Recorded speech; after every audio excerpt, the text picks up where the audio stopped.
Don't just live for tomorrow, or just live in yesterday. Just be glad for all you have that's in today. Hey everyone, Connie here, and welcome to the first week reaction of our 2020 Halloween special.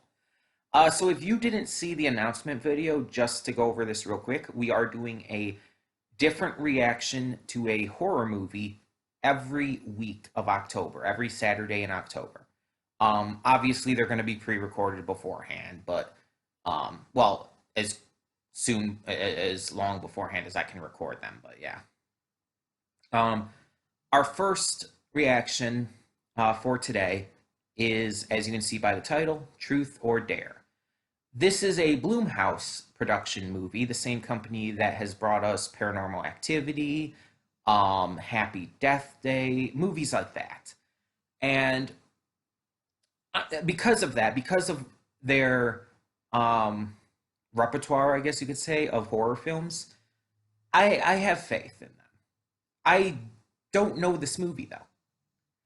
I saw this movie on Netflix, and I have no idea what it's actually about. All I know is that it's Blumhouse. um, yeah, I don't know what it's about. I don't know what to expect from it at all. But I have faith that it will be good just because it's by Blumhouse. But you never know. I mean, they could have a bad movie every now and again. I mean, they did Insidious, and I wasn't a huge fan of that one. Though I did like The Demon and the fact that they used Tiny Todd music in it. That I will give it. um, but yeah, it's like we're just gonna kind of have to see how it goes. Um, so yeah, first off, this makes me think of another movie I had seen on Netflix not that long ago. Oh God, what was it? Would You Rather? It's like it's another one of those horror movies that are like named after a game. Um, Would You Rather was a movie that basically took the Would You Rather concept and turned it into horror. And it was cheesy, it was dumb, but it was still fun and entertaining. And I thought it was pretty freaky. Not in the same way as some other movies, but still it had a scare factor to it. Um, but this, it's like, okay, so when you think of Truth or Dare, obviously, you think of, well, the game Truth or Dare. You're asked Truth or Dare, you choose one of them, and then you either, if you choose Truth, you have to answer a fact about yourself. If you choose Dare, then you have to do a dare. And you usually think of this kind of thing like done with a circle of friends, like especially at slumber parties and shit. It's like some people will like do the spin the bottle thing with it and everything, and it's a fun, like, just harmless little game. Some people obviously do take it a little far with the dares and everything and whatnot.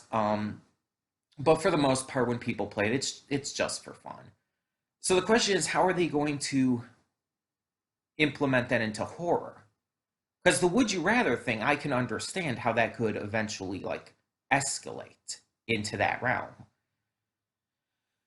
But with truth or dare, it's got to be focused on the dares, of course. But the truths, I guess you could maybe like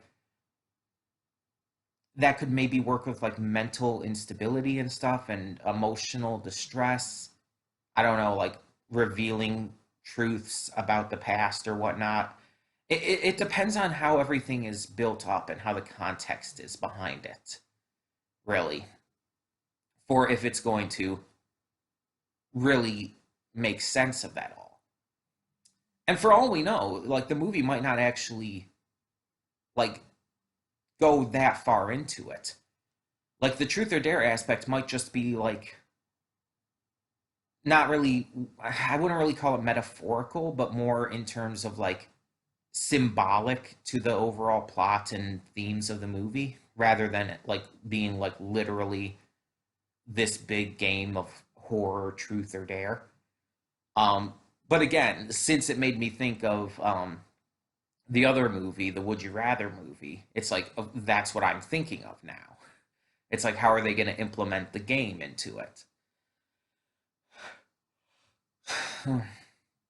Like I said, we'll just see.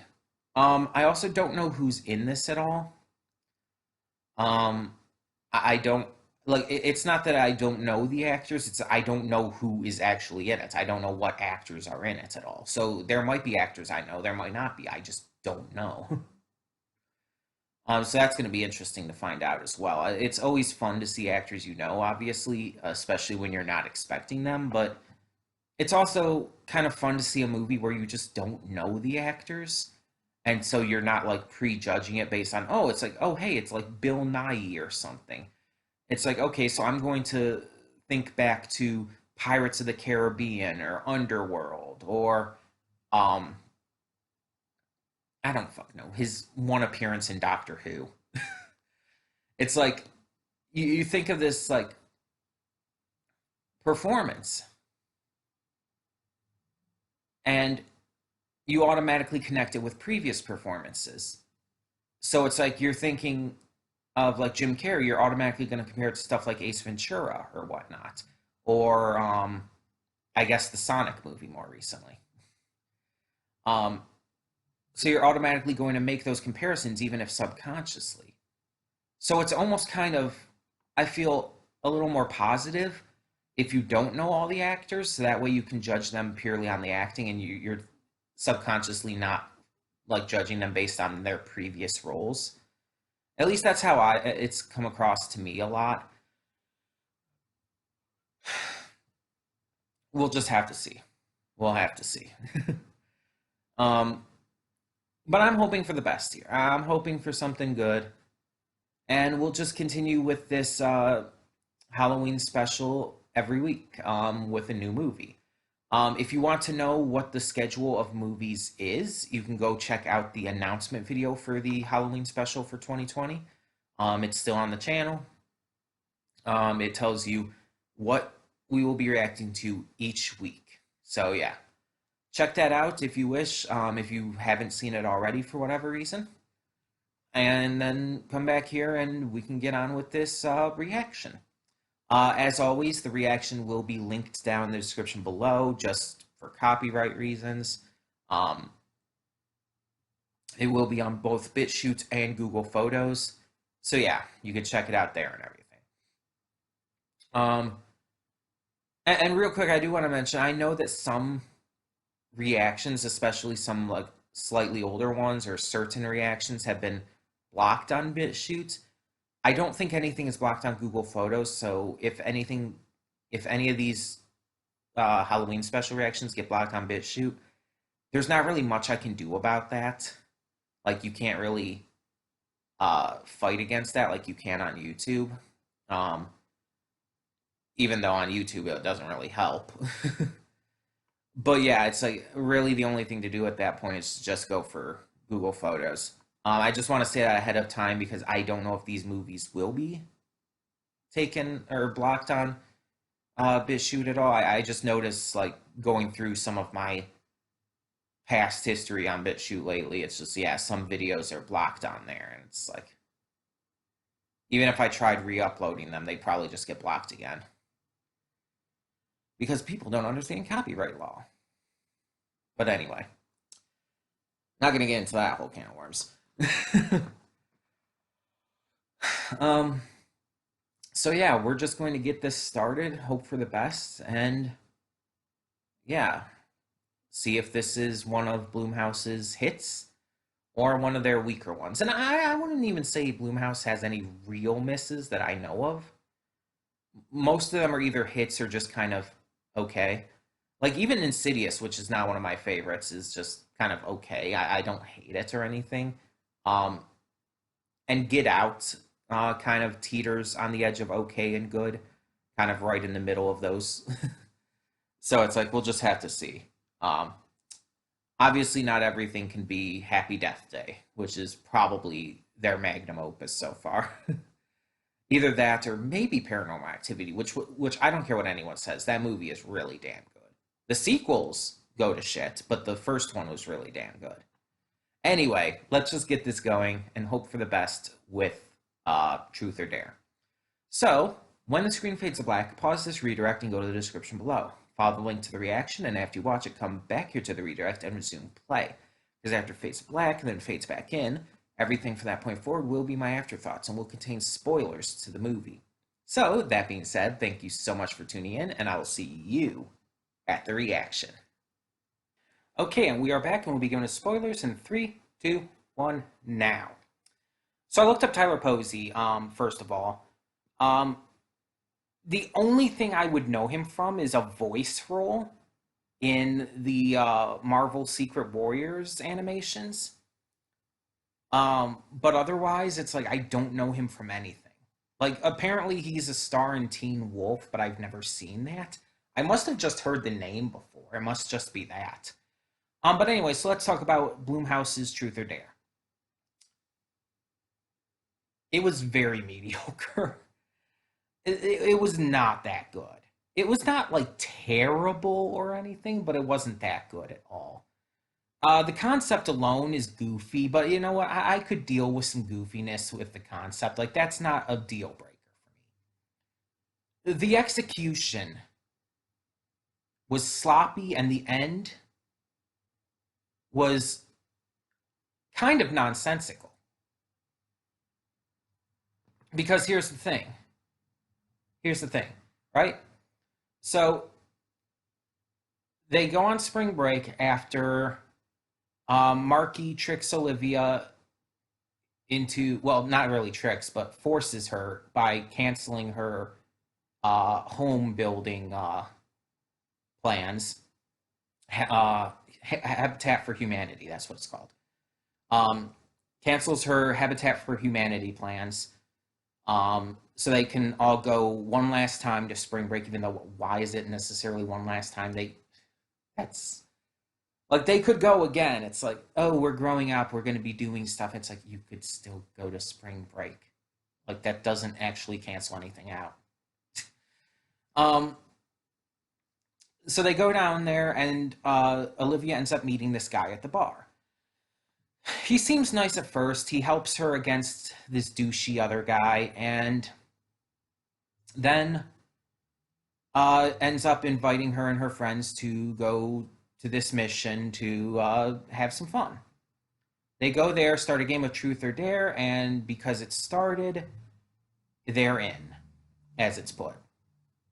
So they're part of the game now, and things have just gone bad because the game is run unknowingly to them at the time by this demon named Calyx. Calyx is a trickster demon who wants to play. He just wants to have fun with them and cause chaos and everything. So they're, even after they leave, they're invested in the game. They lose sight of Carter, the guy who brought them there, and they start being asked Truth or Dare in these frightening and like illusory ways and everything. And like you can only do two truths in a row before someone has to take a dare. But dares can be as many in a row as you want. So yeah, that's the thing.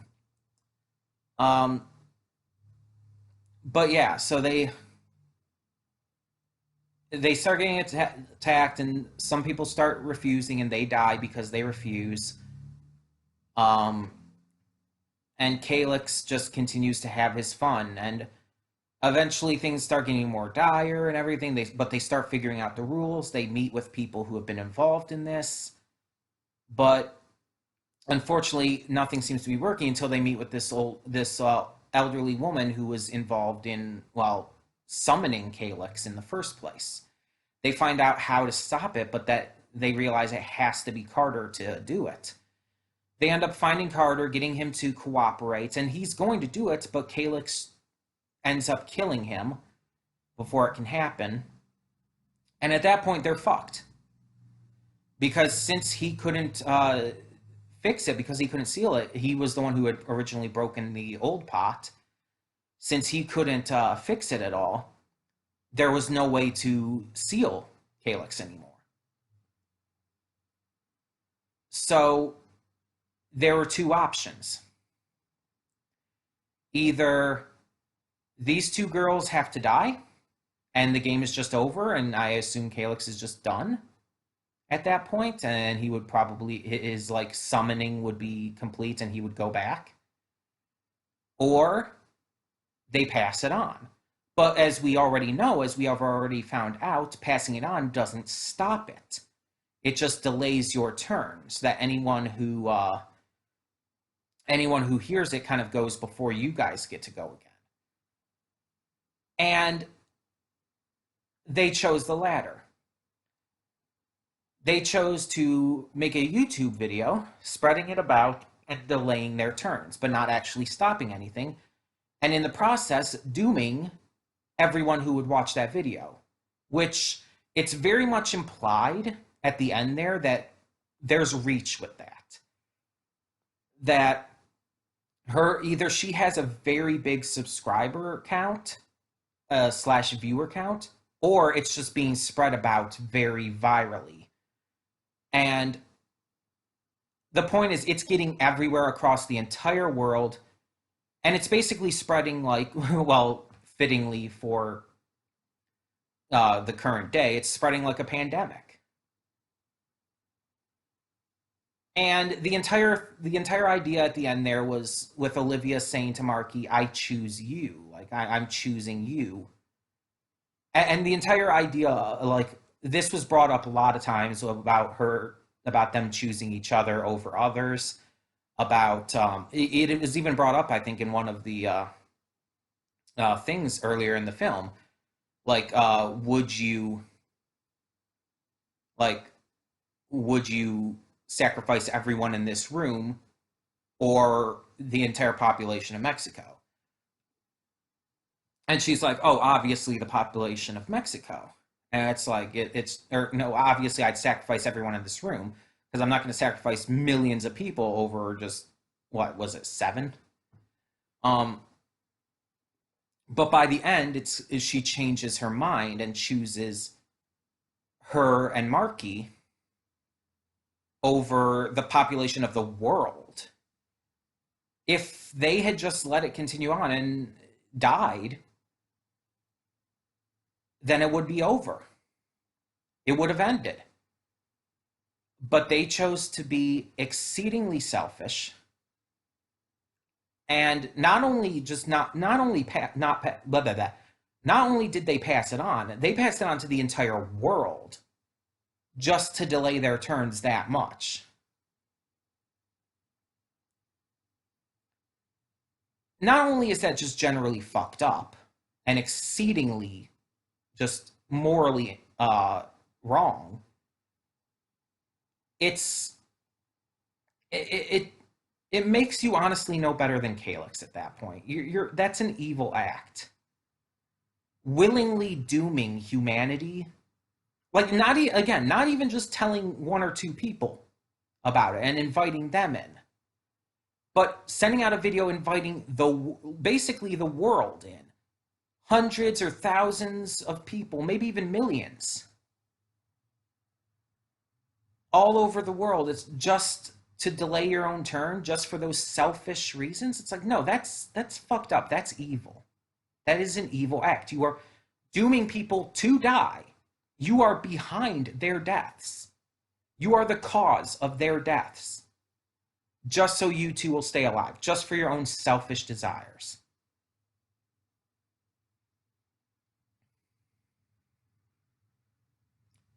And again, it doesn't stop it. Because eventually it will get back around to them.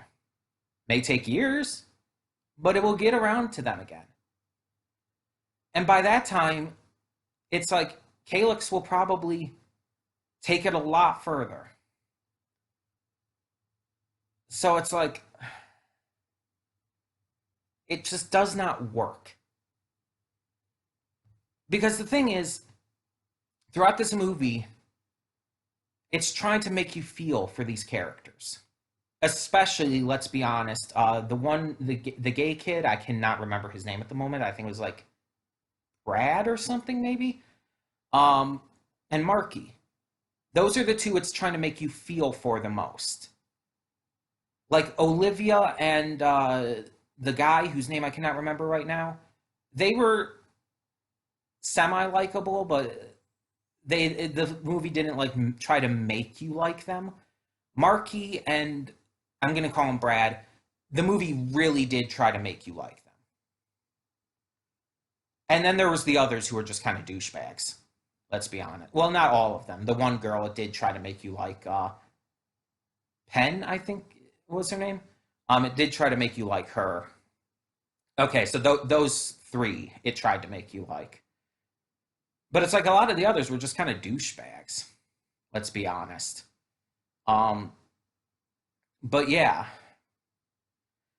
in the end, when you try to make your characters likable, even if it's like with Olivia to like a smaller degree, but then have them go around and do this in the end, it's like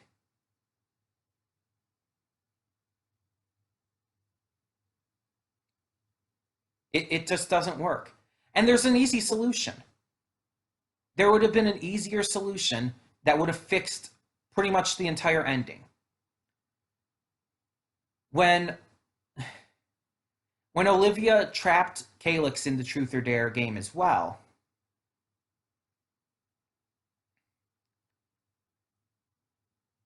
and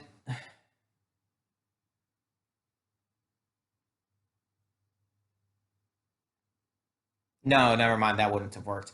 I was wrong. I thought wrong there for a second.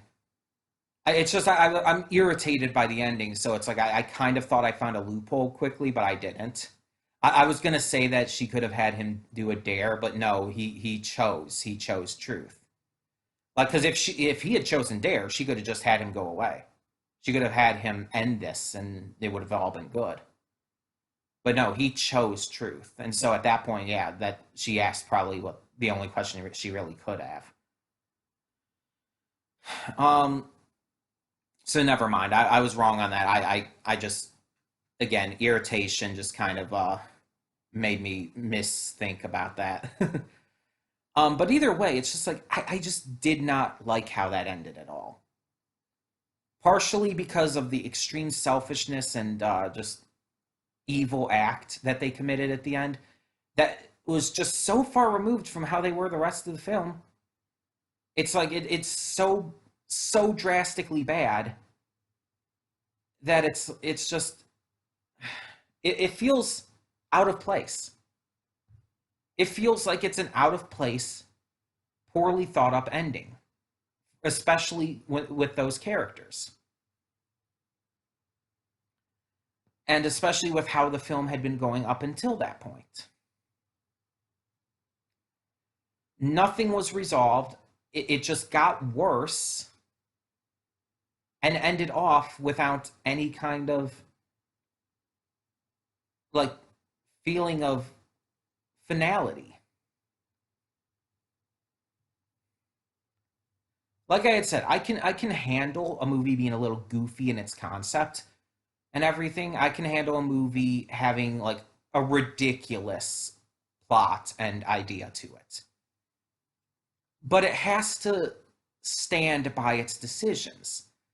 It makes Olivia out to be this good moral person who, while having some issues and not being like necessarily the best person, does have a certain moral backbone to her that she stands by. By having her just completely switch that up and become excessively selfish to that degree by the end, I understand that there is a lot they were going through and that shit was fucked, but it makes no sense. It would have made more sense for them to agree to die together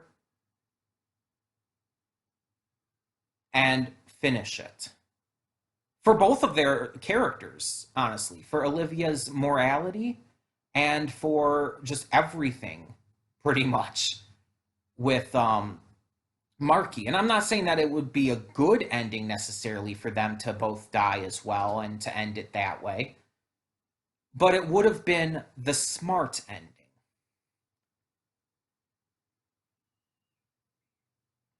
It's just they didn't take that route, and instead they chose, the writers and director and all that, they chose to just completely do a 180 on these characters and all the development and character we've seen them go through.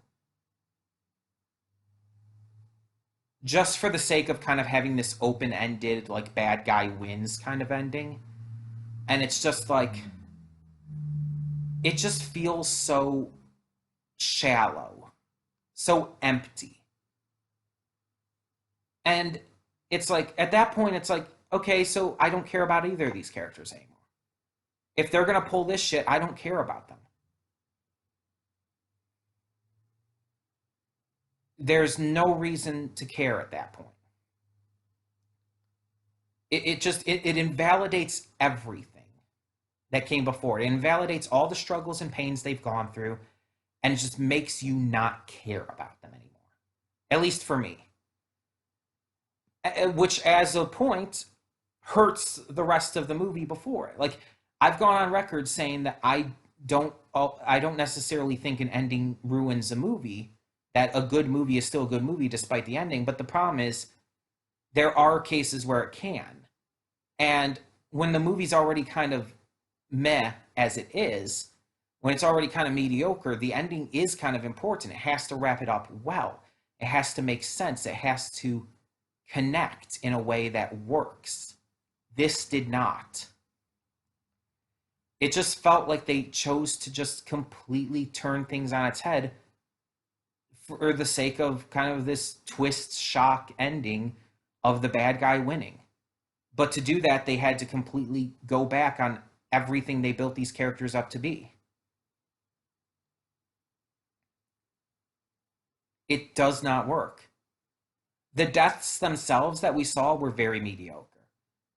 Like, I'd rather watch a Saw movie or a Scream movie or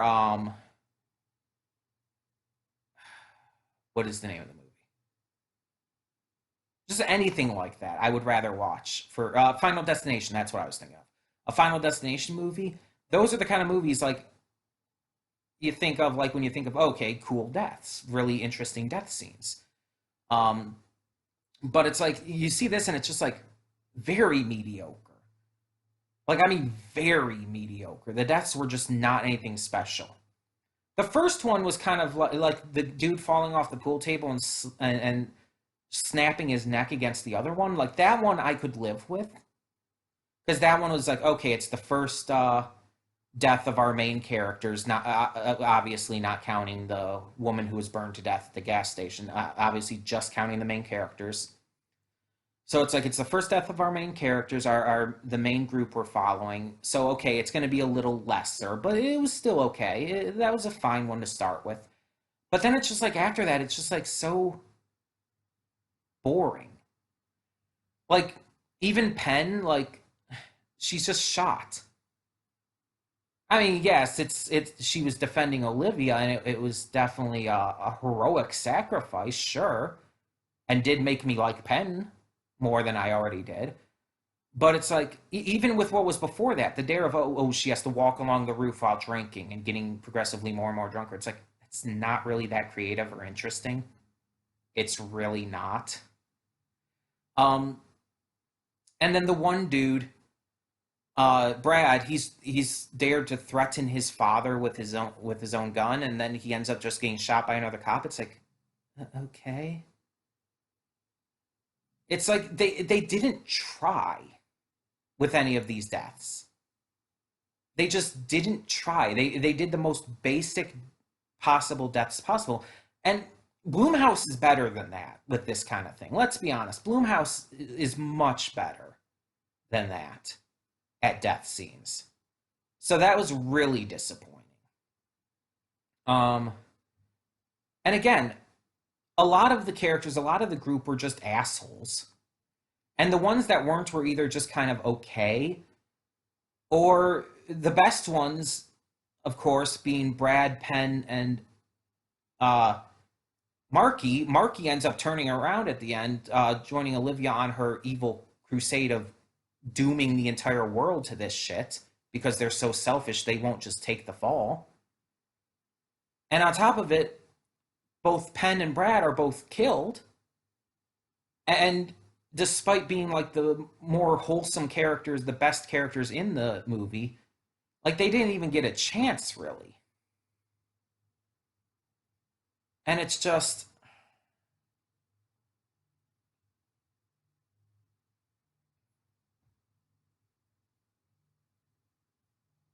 it's irritating.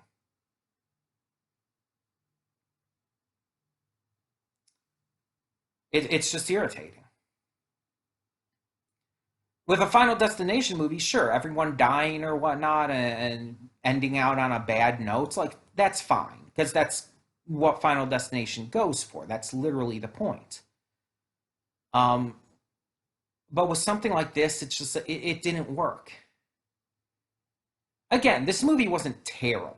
I've seen much worse, but it was very mediocre, and even the good stuff in it really didn't take away from the bad. And a lot of it was also very cliche. Like a lot of it was very cliche. And not even making fun of the cliches like Happy Death Day did or anything. Because they're on spring break. Ooh, this guy who's at first seems very nice is a bad guy. Ooh, big twist. They go to a haunted mission. Ooh, that's original. This is a curse from a demon.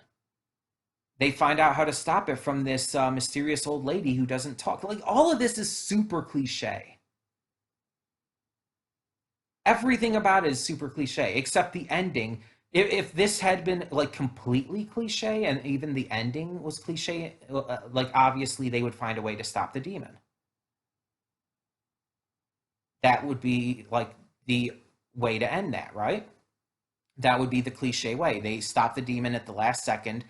Actually, the cliche one would be what I said in the reaction. Like, Carter would have revealed that he wasn't actually dead, that he's just near death, and he would finish cutting off his tongue, finish the ritual, and then he would end up dying right after. That would be the cliche, and they would win though. And I feel that would have been better because at least they would have gone all the way with the cliche rather than just completely fucking up the characters at the end. At least that way it would have been at least a little more fun. But the fact that the cliches just kind of end and not even in a good way makes it feel like the cliches were less intentional. And it's just like that's just how it was written and directed. That it was just full of cliches. And that it wasn't like making fun of them or parodying them or being clever with them. No, it just had a bunch of cliches and it wasn't clever or fun, really. But like I said, there were good points to it. There were some good character stuff, moments and everything, interesting aspects. But a lot of it was very, very heavily cliche, and just in the end, the bad stuff outweighed the good stuff. It's definitely on my lower list of movies I've seen this year. Definitely on my lower list of movies I've reacted to this year. Um, but like I said, I wouldn't necessarily say it's the worst. Because in the end, it does just feel mediocre. It does just feel weak, but not terrible. So, yeah. It wasn't even scary. Like, none of it was actually scary. Yet, like, yeah, if you were in that situation in real life, yes, that would be intimidating. That would be frightening. But watching it, it didn't scare me at any point. And I was a little disappointed by that. I'm always disappointed by that when I watch horror movies, to be fair. Um, but yeah, either way, not really much of anything else to say. Uh, this was our first week's reaction to Halloween movies for the Halloween special. Well, horror movies for the Halloween special. So hopefully next week's reaction is a little better. But tell me in the comments below what you thought of Bloomhouse's Truth or Dare. Did you like it more than I did, or did you see as many of flaws in it as I did? Tell me your thoughts down in the comments below, and thank you so much for tuning in to the 2020 Halloween special. We will continue this next Saturday with another reaction. And next Saturday's reaction is The Purge. So for now, I'm Connie, and I hope you have a very happy Halloween season, and I'll see you all next time.